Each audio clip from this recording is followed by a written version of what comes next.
You're listening to Civic Media. You can tune into any of our live shows on any radio station across the state with the Civic Media app. Find us in your phone's app store and listen anytime, anywhere. This is your WISS Daily News Roundup for Oshkosh Air Support, 98.3 FM and 1100 AM. For 98.3 and 96.5 WISS News, I'm Lisa Hale. The Cellcom voice and messaging outage is still affecting customers and communications across the state. In a social media update Sunday, the company said they're still working to restore service, saying it's, quote, not as simple as flipping a switch. The Cellcom outage began Wednesday night. Ramp closures on Interstate 41 in the Fox Valley. The northbound off-ramp to County 00 Northland Avenue in Grand Chute starts today and will remain in place until fall. Drivers are encouraged to check 511wi.gov to stay aware of closures and detours. Wisconsin U.S. Senator Tammy Baldwin says House Republicans are planning to gut Medicaid to pay for tax cuts. Baldwin and fellow Senate Democrats say the proposed cuts will harm Wisconsinites who need the help the most. In a bill introduced last week, Republicans plan to enforce a working requirement to qualify for Medicaid, reduce the minimum staffing for nursing homes, and require more frequent financial screenings for patients receiving aid. Milwaukee Circuit Court Judge Hannah Dugan, charged with helping a man evade immigration officials, is now seeking donations to cover the cost of her defense. She announced the fund Friday with a website saying that she will not take donations from Milwaukee County residents, attorneys who practice in the county, lobbyists, judges, county employees, or anyone with pending matters before any Milwaukee County judge. She also said that she will only take money from U.S. citizens. Her attorneys have called the case against her, quote, an unprecedented attack on the independent judiciary by the federal government, end quote. Dugan pleaded not guilty to the charges last week. Her attorneys have filed a motion to dismiss the case. The website for the fund is hannahdugan.defensefund.org. Wisconsin Governor Tony Evers shares a letter he sent to the Trump administration, urging them not to delay or obstruct federal funding for internet infrastructure projects. The letter warns the administration that disruptions to federal funding for broadband investments will prevent Wisconsin from getting more people connected to affordable and high-speed internet. The letter also notes that state funding for internet infrastructure expansion was cut by state Republicans in the last biennial budget, who argued federal funding would cover the cost. Wisconsin is number one. This time, it's for the most prescription medications collected during the Spring Drug Take-Back Day. The Wisconsin Department of Justice announced that the state collected over 56,000 pounds of unwanted medications. The DEA partners with states twice a year in the spring and fall to give people a safe, convenient, and responsible way to dispose of drugs, while at the same time educating them on the potential for abuse and consequences of improper storage and disposal of these medications. May 2025 marks two critical statewide observances: Aging and Disability Resource Center Month and Older Americans Month, as proclaimed by Governor Tony Evers. Joanne Krulatz has more. These recognitions highlight the invaluable contributions of older adults and the vital support provided by ADRCs across Wisconsin. This year's Older Americans Month theme, Flip the Script on Aging, encourages all Wisconsinites to challenge age-related biases and recognize that aging is a dynamic, lifelong process. Wisconsin's older adults continue to shape communities through caregiving, volunteerism, leadership, and mentorship. Their time, talents, and lived experiences enrich civic life and drive progress. Johnson and journalists are getting together later this month. Stuart J. Waddles has that story. Senator Ron Johnson will headline a newsmaker luncheon hosted by the Milwaukee Press Club and WISSpolitics.com on Wednesday, May 28th. Johnson will give brief remarks before taking questions from a panel of local journalists and the audience at the Newsroom Pub. The event starts at a little before noon that day. It is open to the public with advanced registration required.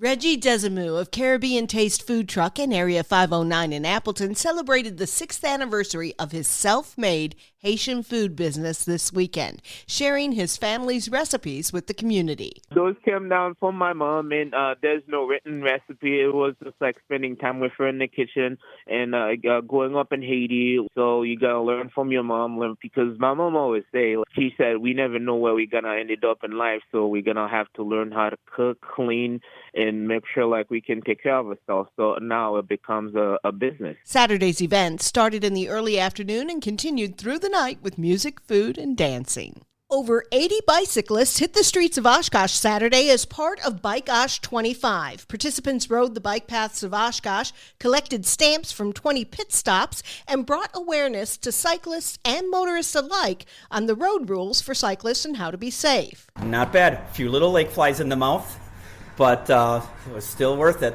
That's Rick Lieb, one of the cyclists. Bike Osh 25 is organized by the students of communities at Oshkosh North. Junior Cole Lederhouse spearheaded the event. The weather was a little icky before, but I've been seeing a lot of people biking around, so. WISS at the corner of South Main and 6th Street was one of the 20 citywide pit stops for Bike Osh 25. I'm Lisa Hale for 98.3 and 96.5 WISS News. For news anytime, visit WISS.FM.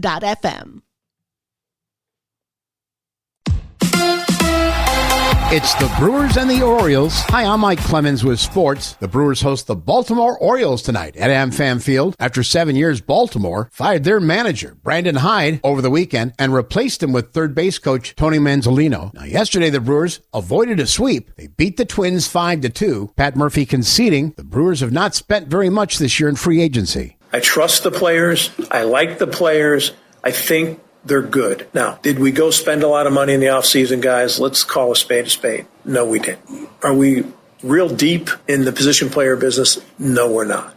But we have good ones. In golf, Scotty Scheffler shot 11 under par to win the PGA at Quail Hollow in Charlotte. I've prepared my entire life, and to have a chance to win a tournament that I've dreamed about as a kid is a pretty cool feeling. And when you step up out on the first tee, there's definitely stress. It's definitely challenging, but at the same time, it's a lot of fun. That's Scotty Scheffler. With sports, I'm Mike Clemens. On your entertainment beat, I'm Pete Schwaba. Jennifer Lawrence is the last true movie star, according to Sean Penn. The actor discussed numerous celebrities on the Louis Theroux podcast recently, and as usual, spoke his mind. The Fast Times at Ridgemont High star said he felt the movie star manufacturer stopped working right after Lawrence. That's a lot of pressure on Lawrence. Penn also had effusive praise for Tom Cruise, calling him an extraordinary craftsman and an actor who pursues excellence on such a high level. Penn also talked about how impressed he was with the fact that Cruise does his own stunts and called him, in addition to being a remarkable actor, probably the best stuntman in Hollywood. Penn did say there were many young great actors out there, and when asked if Timothée Chalamet was one of them, said he hadn't seen any of the A Complete Unknown stars films. Scarlett Johansson says after her breakout role in 2003's Lost in Translation, she enjoyed success, but it came with the baggage of being offered acting roles that objectified her. The actress told Vanity Fair that she felt she was being exploited and had to have a talk with her representatives about what kind of roles she wanted. She also said her co-star in the film, Bill Murray, was in a strange place during the filming, saying that he was dealing with stuff. Love when people allude to things but don't give you the full tea. She did say she thinks Murray is in a much better place now as life has humbled him. If you haven't seen Sofia Coppola's Lost in Translation, it's a great movie and Johansson is excellent. Former besties Taylor Swift and Blake Lively have hit a rough patch. Sources say the world's biggest pop star wants nothing to do with Lively until after her legal battles with Justin Baldoni are over. Baldoni and Lively are embroiled in lawsuits stemming from their film It Ends With Us. Swift was served a subpoena in the case, and there are rumors that Lively is trying to get her support. Swift has made it clear she did not appreciate that and wants no part of it, and has made clear she had nothing to do with the film and wants to keep her distance from the drama. The New York Post reports the friendship is in a fragile state. I love movies that are cinematic, but it's also fun when the filmmaker takes chances. The new film Hallow Road takes place primarily in one location, a car. The film stars Matthew Rhys and Rosamund Pike as parents who get a call that their daughter was in a car accident. Most of the film takes place between the two actors driving to the scene. The thriller is reviewing well and will find its way to America in August. For more showbiz fun, tune into Nightlight with me, Pete Schwaba, weeknights from 6 to 8 p.m. on the Civic Media Radio Network. A mix of clouds and sunshine today with a high in the mid to upper 50s this afternoon. A little breezy at times, especially later this afternoon. Tonight, breezy with showers after midnight or low in the low 40s. Tomorrow, mostly cloudy with scattered rain and a high in the mid 50s. I'm meteorologist Sean Cable. Currently, it's 42. That's your WISS Daily News Roundup from Civic Media. Subscribe to this podcast on Spotify, Apple, or wherever you find your podcasts. Find more news at WISS.FM. The national news cycle never stops, but it can be hard to find news about your local community. Civic Media is dedicated to providing quality local and state news coverage across Wisconsin. With the Civic Media app, you can get notifications about local stories that matter to you and your community. Find the free Civic Media app in your phone's app store and choose notifications from the menu to tell us what kind of news you want to hear about.